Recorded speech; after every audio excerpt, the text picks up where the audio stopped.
Oh man, it's just so unnerving to think about like encountering something like that and just the trauma that that itself would bring, but then it following you home.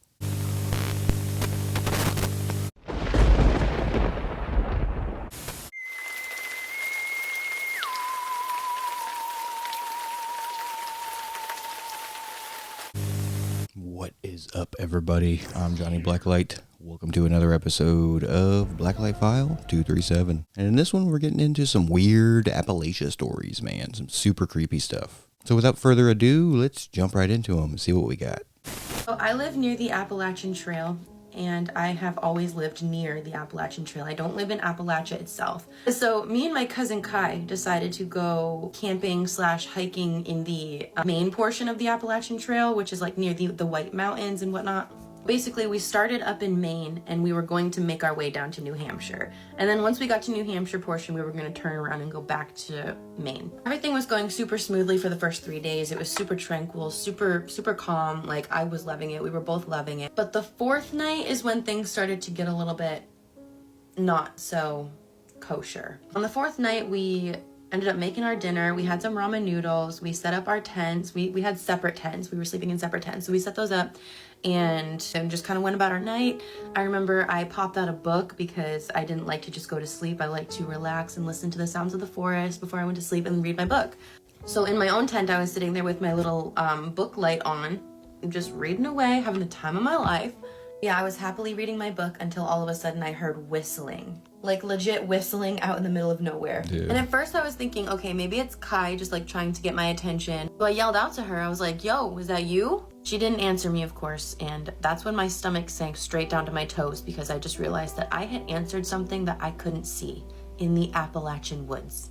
So after I had that realization, I just kind of sat there and I was sitting with my thoughts and I'm like, bitch, did you really just fucking do that? Like, you know the lay of the land and you know you're not supposed to do that. Why did you do that? It's really hard not to answer something that you hear in the woods, okay? Like, or anywhere in general. Like, it's just instinct to answer. I'm sorry. But anyways, a few minutes later, I start to hear like these bipedal footsteps around my tent. They were heavy and they were deliberate. They were not like the sporadic little pitter patter of like a raccoon or even the big stomps of a bear. It was definitely 2 feet, 100% 2 feet. At that point, I was just really scared, so I called out to Kai again. I just needed support, okay? I needed to know that she was okay. Or I just needed to like feel like she was with me on this. Like I didn't want to feel like I was alone. But I still got no answer. And I was sitting in my tent just like frozen, like scared as fuck to even move.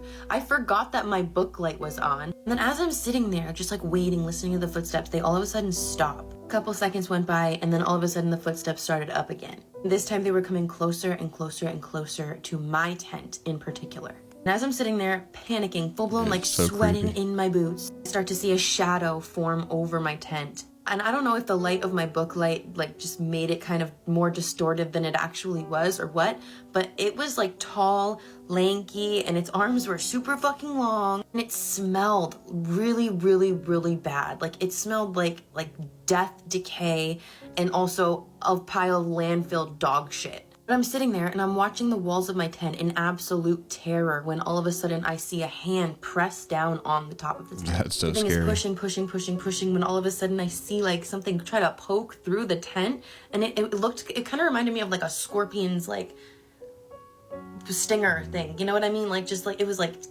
and it went right through my tent. It posted a hole right through my tent. I don't know if maybe it was like a curious or what, because it didn't do anything further from that. It poked its finger in there and then quickly pulled back and then like skittered off into the woods. When I say that thing bolted, I mean that it bolted faster than anything that could be human.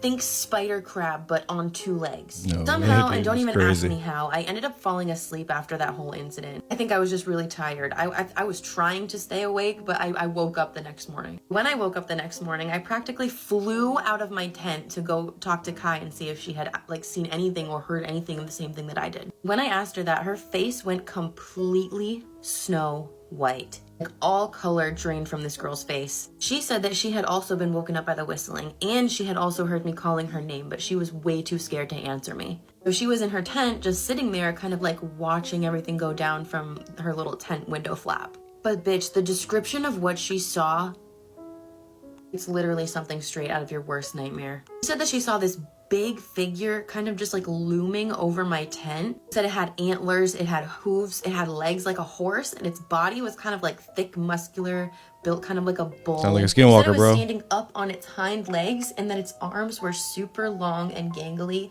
and kind of resembled wolf-like arms with really sharp, long claws. And when she said the long claws part, I grabbed her by her wrist and I dragged her over to my tent and I showed her the hole that the creature had made in my tent. That was it. That was our decision. We were done. We were gone. We cut our trip short and we packed up our shit and we started hiking back. Remember, we were 4 days out on this trail. Dude. We had a 4-day long hike and camp to get back to our car. Thankfully, nothing else creepy happened though. We made it back. Obviously, I'm here to tell the story. But yeah, needless to say, I haven't really been back to the Appalachian Mountains in a really long time. Both of these stories that are on my page are from quite a few years ago. And I will say that not every time that you go to the Appalachian Mountains, something will happen to you or anything will happen to you at all. These things are quite rare, but there are a lot of stories. There are a lot of people on this earth. Yeah, I still don't really understand what it could have been. I mean, I have a couple ideas, but what do you guys think it was? Let me know in the comments. Man, that's a spooky one. The description of that thing is so creepy. Just the tall, antler-like, deer, humanoid, shape-shifting, like, figure, and then with it just poking into the tent like that, like actually interacting, the whistling, the speed of it running away. Oh, man, just...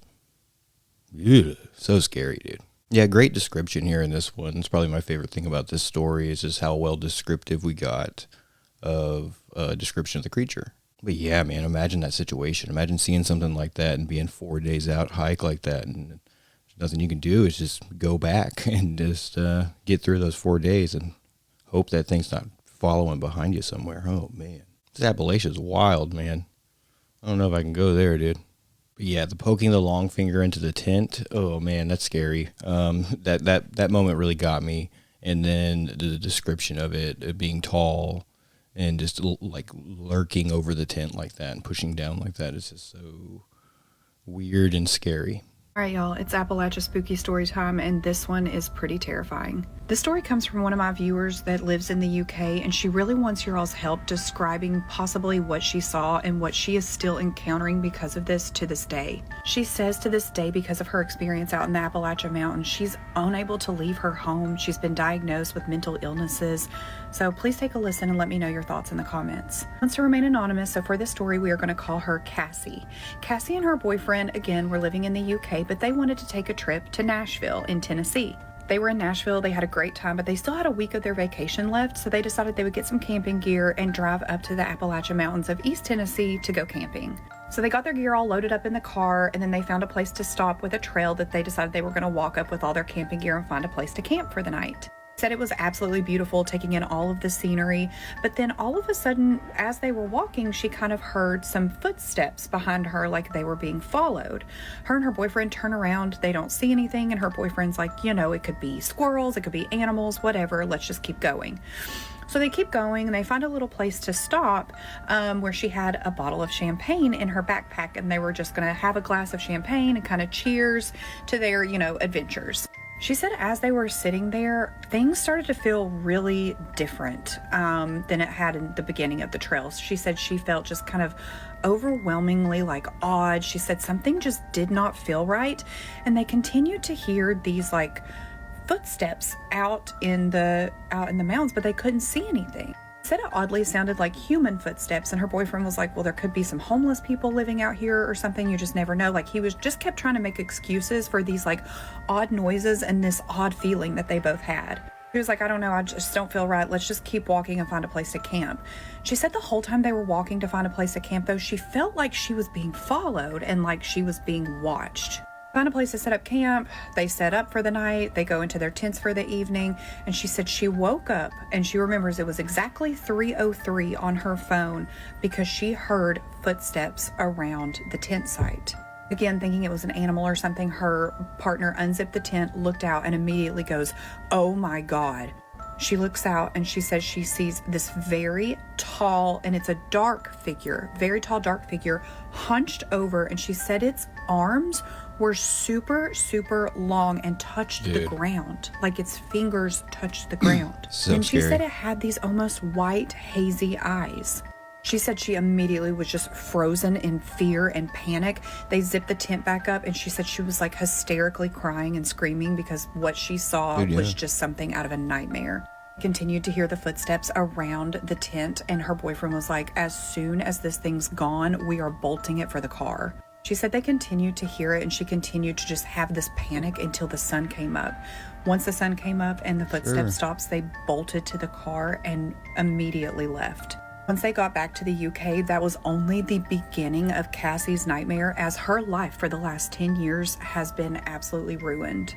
She said because of her deep depression that she fell into because of this incident, her and her boyfriend broke up. Like I said, she's not able to leave the house unless it's just to go to like the grocery store. She has terrifying, terrifying nightmares that keep her up, and she says she's unable to go to sleep until after 3:03 a.m., which is exactly the time that she saw this creature out in the woods. She has seen a psychiatrist, and she has been diagnosed with PTSD, depression, anxiety, and at one point was even diagnosed with schizophrenia. She said they put her on medication for schizophrenia because of these like things that she would see in her dreams and visions, and the pills did not work, so she quit taking them. When she found my page, she said that she did have some comfort in knowing that she is not alone in her experiences in Appalachia, which is why she wanted to share her experience, because in a way it's almost therapeutic to her. However, she did say that she's trying to find, other outlets of joy. Like she says she enjoys makeup, so she shares some like TikTok makeup videos and things like that just to use to cope, because this event has traumatized her so badly. So to help out Cassie, if any of you all know what this could have been, again, she said it was a very dark, tall figure with long arms. And apparently whatever this thing was seemed to have followed her home. Maybe not physically, but mentally. Drop in the comments what you think this could have been. Let me know if you've ever had any experiences like this, particularly in the Appalachian Mountains. And if you want more stories like this, then just follow along. Oh man, that one is so unsettling. Oh man, it's just so unnerving to think about like encountering something like that, and just the trauma that itself would bring, but then it following you home, man, and then having to deal with that like on, and just like affecting her life in such a negative and scary way. That's so unnerving and creepy. It sounds like just a bad A24 movie, man. Ooh, it's creepy. As many of you know, I grew up in deep Appalachia. I now live in Atlanta, Georgia. And there are times where I'll tell my friends stories from what happened to me when I lived out there, and they're like, what?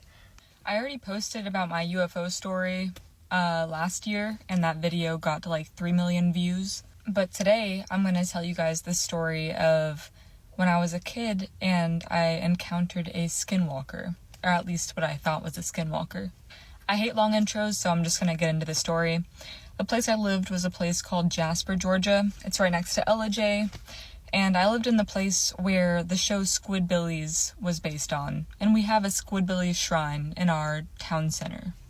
I had a friend that I would stay with pretty often, and her family owned a 300-acre farm, and when I say family, it's just her and her mom who live there, and so they have like all these farm animals, and they have different parts of their land that you have to walk through trails in the woods to get through. Like, in order to get to one barn, you have to walk through the woods for like 10 minutes just to get there. So there was one day that I was sleeping over there, and we had been home alone all day. I was probably in 3rd grade when this happened. Some of you might ask why me and my friend were just like 2 3rd graders alone on this farm. And it was because my parents were getting a divorce, and so I needed a place to go, so I pretty much lived with this girl at the time. But back to the story. So my friend's mom was on the way home, but I guess there was like a lot of traffic, or she was running late or something. So she called my friend and she asked her if we could like go down to one of the barns and feed the horses before we went to bed. So at this point in time, it was probably like 8 o'clock. The sun was going down. It was about to be nighttime. You could still see the sun and the light when you're in the open field. but in the woods, it was like pretty dark. Like there was no sunlight. So my friend and I started walking through the pasture to the woods, and she had a flashlight with her. We got to the woods, she turned the flashlight on, and we started walking.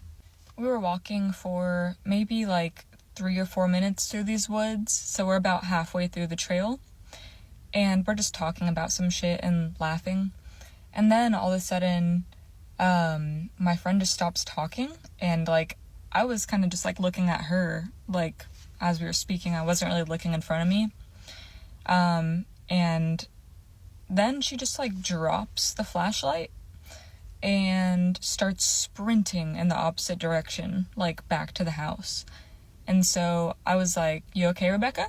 And because that was her name.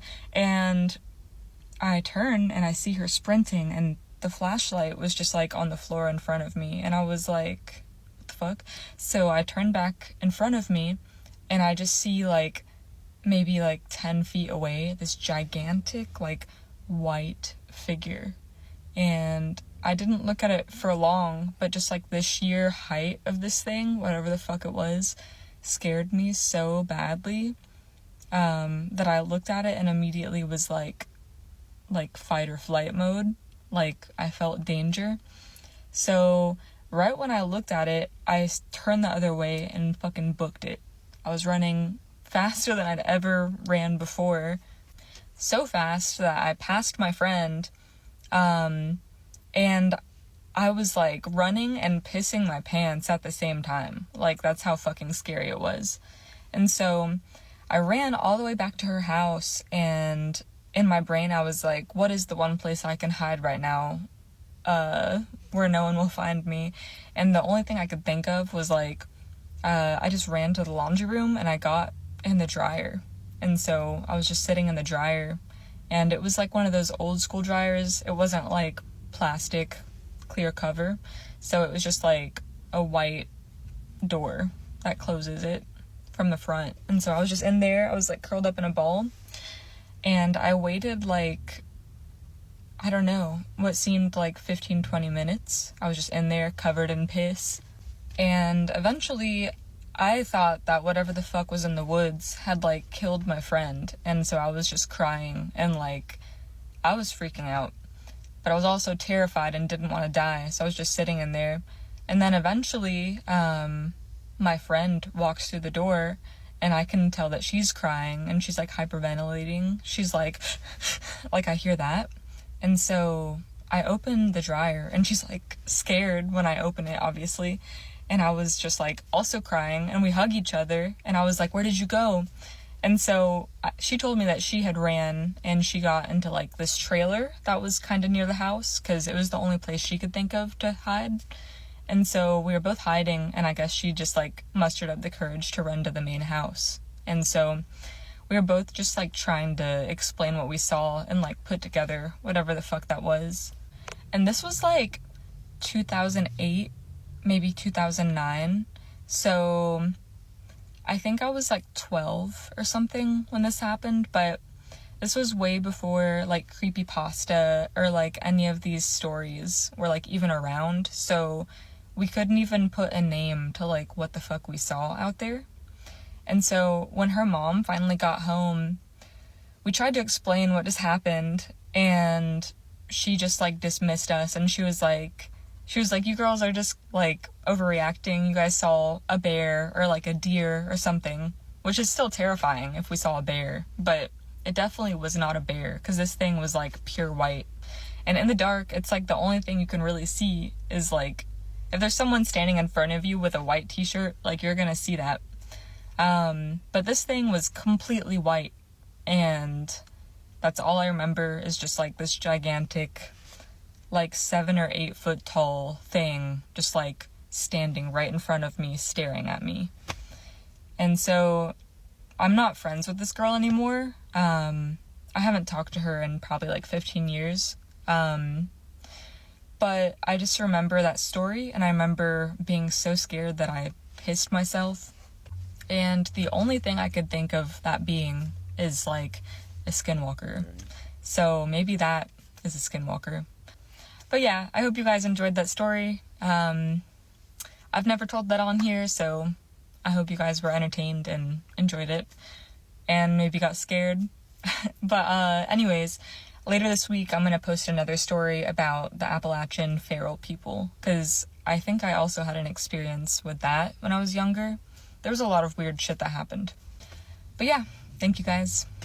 Wow, man, that story is so immersive for me. It just pulls me right in, man. Super enthralling, so scary. Just the visceral fear you can feel and hear in her voice, recalling it and reliving that moment. It's got to be one of the scariest moments of her life for sure. I mean, imagine just frozen with fear, and then the fight or flight kicks in, and you're just out, and you're just booking it like that, man, and just hiding, fearing for your life, fearing for your friend's life.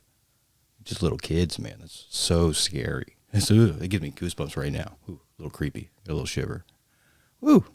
But yeah, man, this Wendigo Skinwalker thing, man, super creepy, man. There's so many stories. There's so many accounts of this thing, and people running into this thing and seeing things that are, believed to be that. So I don't know, man. What do you think? What do you think of these stories? What was your favorite one? Do you have an encounter with a Skinwalker or anything you think could be one? Do you know anybody who has a story? Let me know in the comments, man. But yeah, I think that's going to do it for today's video. I hope you enjoyed the video. I'm Johnny Blacklight. Subscribe for more. Y'all have a good one, and I'll see you next time.